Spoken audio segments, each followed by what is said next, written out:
来看法国史上第二个查某总理博纳将辞职，总统马克宏嘛准诺。博纳伫过去20个月，真侪届用宪法无经过国会同意，强制通过退休年届甲移民法案，嘛引起真侪争议。今年才34岁教育部长阿塔尔目前接总理的呼声上悬。法国总统马克宏车白下晡和法国总理博纳关门讲1点钟了后，宣布讲同意博纳的请辞。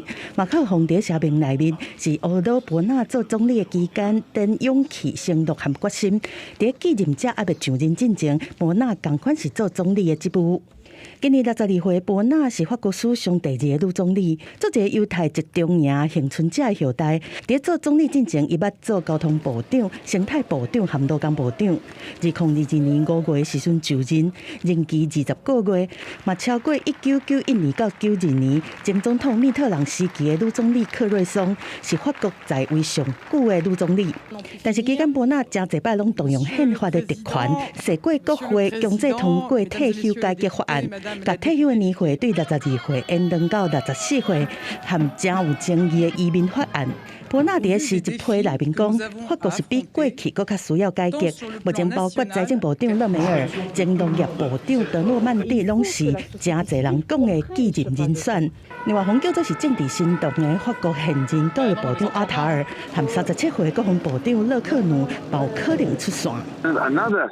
Faithful is Gabriel Attal, and he is the one that's been spoken about a lot. He is the current education minister. He's 34 years old. That would make him the youngest prime minister of France if indeed he gets the job.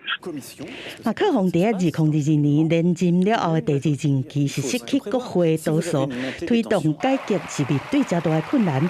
加上博纳是强要通过争议的法案，是引起政治危机，造成马克宏的执政党在今年6月开始的欧洲议会选举，搁输予马林勒庞的极右派8到10%。